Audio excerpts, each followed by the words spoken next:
So hi everyone, this is Joe Brewer here. This morning I'm working on creating a detailed outline for a bioregional regeneration course. And I wanted to talk to you a little bit about why I'm doing this and how the people that I'm working with really need it, and it's been difficult to put together so far. So first of all, you're all aware of the global crisis that we're in.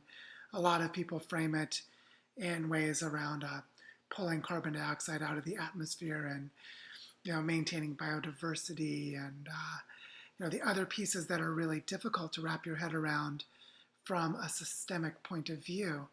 And it turns out that there is a huge body of thinking and practice that goes back literally decades about how to do design work and restoration work at a regional scale. And this is everything from cleaning up the water in an entire watershed, managing the hydrological cycle of a mountain range, trying to preserve and maintain the health of fisheries and a marine estuary of the ocean. People have worked on these very complex challenges for a long time in different parts of the world. And I was surprised to learn just about 2 weeks ago that the place I grew up in southwest Missouri was the first place that a bioregional conference was organized in the late 1970s around the shared cultural identity and landscape of the Ozarks. And these people were doing this work in the 1970s when I was just 1 year old. So I'm more than 40 years old now. This has been going on for decades. What we're trying to do now is take this bioregional way of thinking that looks at how human societies are organized, and in particular how they might potentially organize themselves to manage landscapes in their local areas. That the work being done in this approach has mostly been project-based, small scale, and difficult to achieve cooperation. So you might find someone who's bought a 20-acre piece of land, changed the way they do farming from industrial chemical-based using petroleum and pesticides and herbicides to instead doing some kind of no-till organic gardening or organic farming.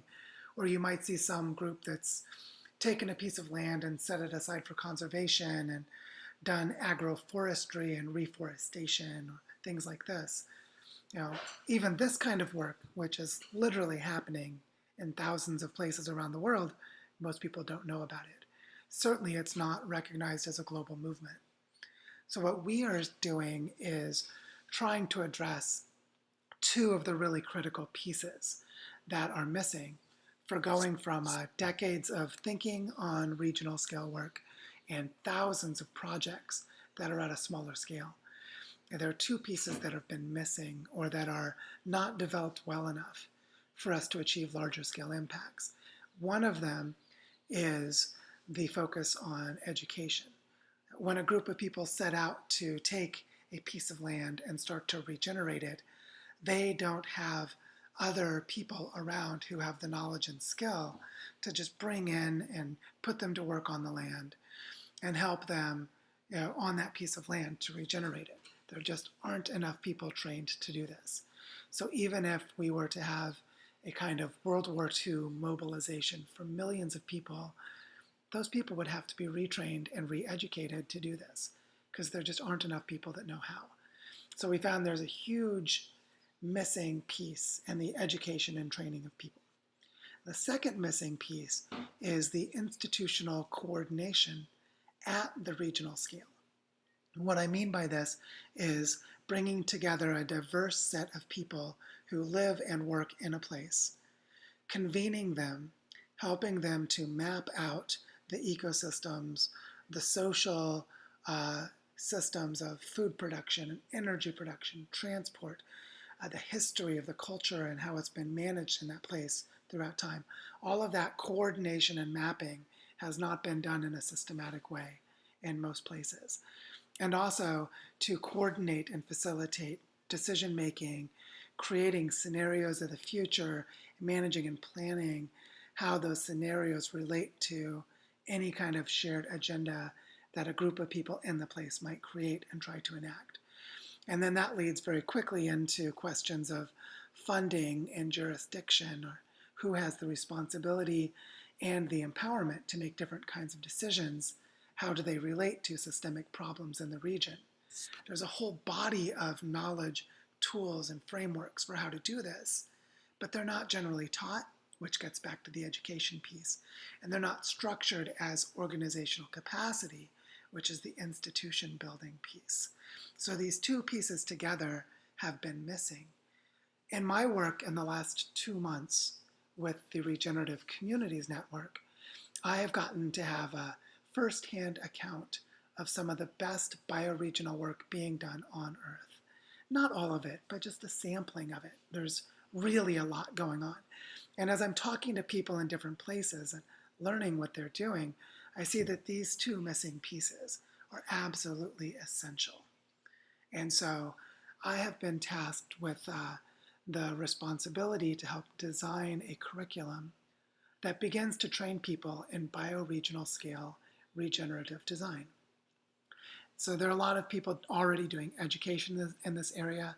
I'm not pretending that this is the first or the only effort, but it is an effort recognizing these two missing pieces, while at the same time seeing that this regional scale work is emerging, oftentimes with decades of previous work in many places around the world. And let me just give 2 examples to show how deep this is happening. If you look at the area of Devon in England, which includes the town of Totnes, those of you who know the transition town movement will know that this is a place that permaculture has been applied at the community scale for more than a decade. It's also an area that includes Schumacher College, which has been convening systems thinkers and doing regional scale permaculture work going back several decades. That this is a place where they have developed very robust educational programs, community facilitation, participation, ecological restoration, and quite a lot that's happening there. So this area of Totnes and Devon in England is a place with deep historical roots that people have been doing work like this, including training people to the level of master's degrees and PhD level work. So if you're familiar with the work being done now by Daniel Christian Vall, Daniel was trained at Schumacher College, has spent time at Findhorn in the community that's in Scotland, connected to this regional network that's larger than what's happening in England, that spreads across the British Isles. And so you'd know that there's a lot of work happening in that place. Now let me give another example. I've just started to learn what the Quechua people are doing and have been doing in Peru for quite some time, where there is a civilization that is thousands of years old. It goes way back to the Incas and in some cases even earlier, where they built very complex terraforming of terraces up in the mountains so that on steep slopes they could manage the canals and the water within the area to have very robust agriculture, while at the same time creating very complex food forests, doing agroecology work built up over multiple generations of people to be able to live with very complex societies over the span of several thousand years. Well, some of that knowledge is still maintained within the indigenous communities that are up high in the Andes.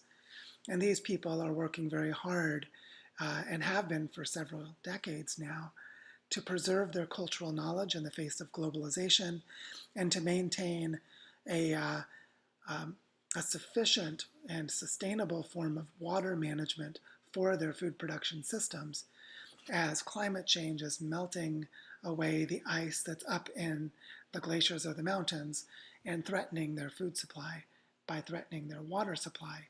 That these people in the Andes in Peru and extending into other areas in Chile, Argentina, and you could look even further at some of the work in Colombia, Brazil, other parts of South America, that this place among the Quechua people in Peru has thousands of years of knowledge maintained in their culture.